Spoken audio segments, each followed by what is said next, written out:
Hello, everybody. My name is Ray. Welcome to the Evangelical Dark Web. Today, we're going to be talking about James Lindsay discrediting himself by doing some historic revisionism on communism and its history.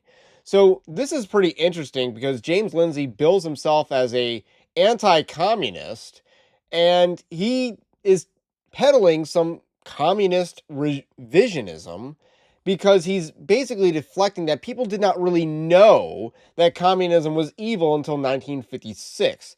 Now, this is asinine, and I got 7 examples that we'll go through in a second, but this is something that is discrediting to James Lindsay and also to the supposed self professing Christians that cling on to James Lindsay and use his talking points to attack believers. And that is really why I'm doing this video. It's not necessarily about James Lindsay. He is, really bad. He's not a smart individual whatsoever.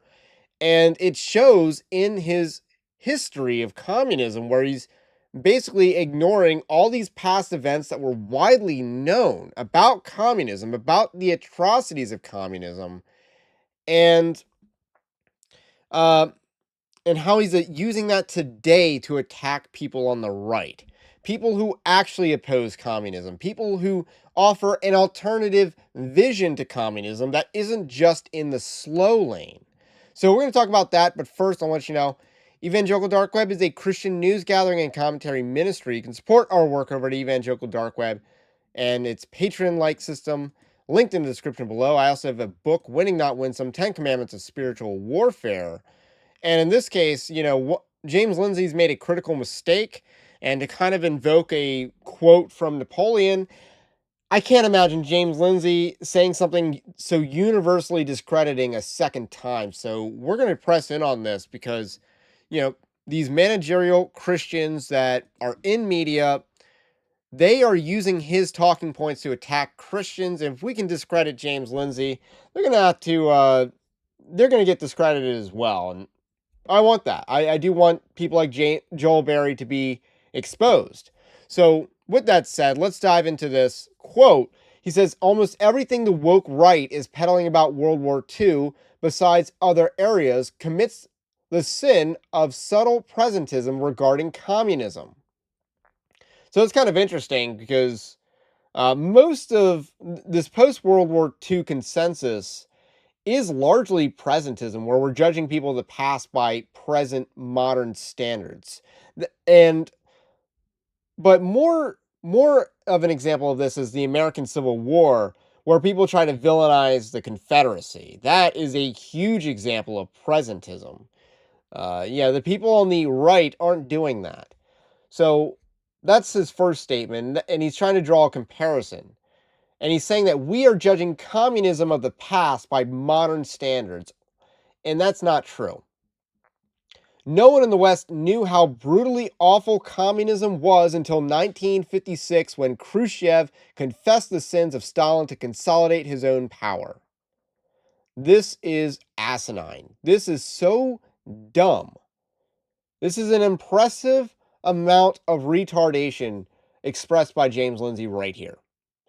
So let me just run through 7 examples of atrocities of communism that would have been widely known by 1956. So let's start off with the Romanov massacre. Some people that believe themselves to be chosen people, Jewish people, massacred the Romanovs. And that kicked off, the Russian Civil War. A lot of atrocities were committed during the Russian Civil War, and the Bolsheviks won. So the Bolsheviks begin their foray into international politics with a very horrendous reputation because of all the atrocities they committed. And we can, as a number 2 on that, is the purges. The Soviet Union did a lot of purges. This is a bit of a stereotype about them, purges and gulags.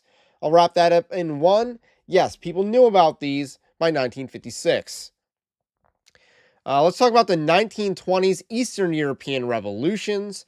Some specific examples to point out are the Bela Kun in Hungary. There's also a couple revolutions in Germany that very much impacted the political environment of the Weimar Republic. So these are atrocities committed by communists that would have been widely known by 1956, or should have been widely known. Like if people live under a rock like Patrick Starr, yeah, you can't exactly help those kinds of situations. But I think the most important thing is the elites knew.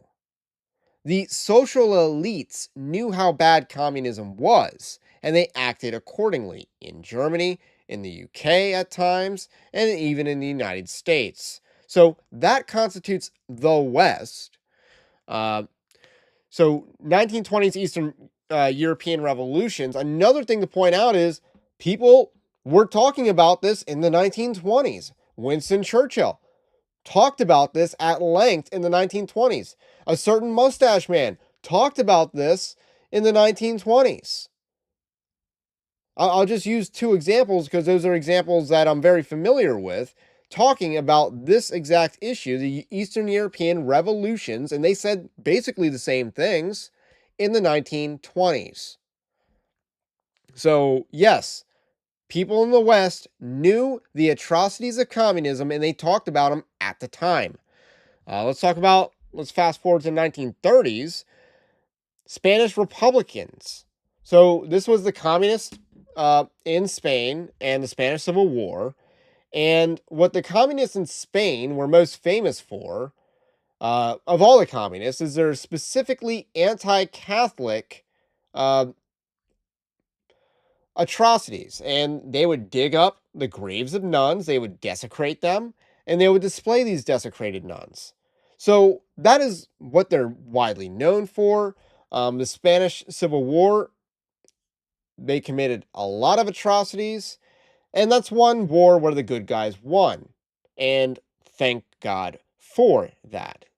So that is something that was widely known, talked about at the time.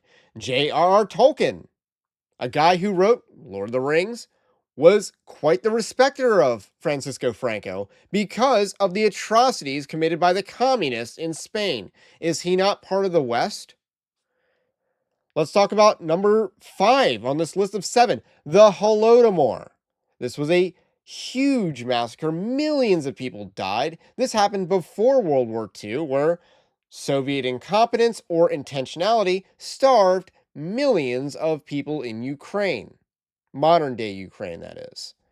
So, huge issue. This was widely known by 1956, and it was a huge criticism of the Soviet Union at the time. To say that people didn't know the atrocities of communism by 1956, when all these things that I've mentioned were widely known, is asinine. Number 6, during slash post World War II Soviet genocides and other atrocities. Yes, people knew about what the Soviet Union did during and after World War II by 1956. You know why there's no Prussia anymore? You know, like the most influential region of Germany. You know why that doesn't exist anymore? Well, it's the Soviet Union's fault. So, anyway, number 7, the Korean War. This thing that America fought against communists in Korea, where they committed atrocities, a lot of anti Christian atrocities at that.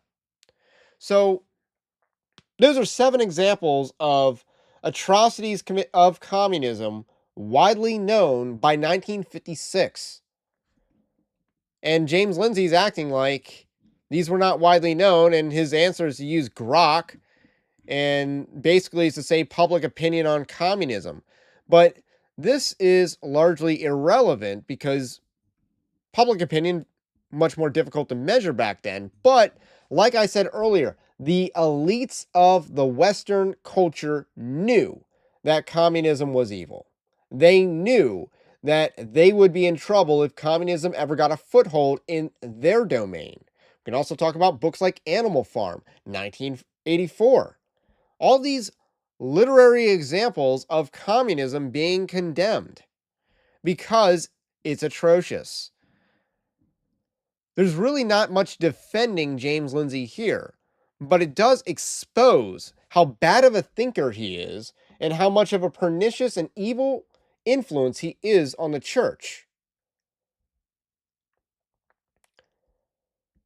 So, with that said, the people that are taking their talking points from James Lindsay do not have the best intentions.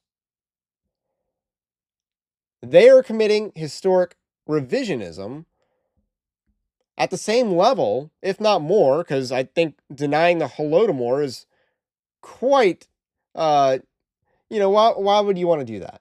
Anyway,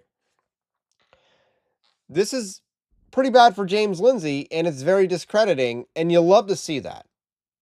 So get the word out there that this guy thinks that we shouldn't have known how evil communism was until 1956, when Khrushchev let some of it out of the bag. But what Khrushchev did was tell people what they already knew. It was nothing special, just like James Lindsay. So that's all I got to say about that. My name's Ray, it's the Evangelical Dark Web. Have a blessed day, stay based, Christ is King, and we will catch you on the next one.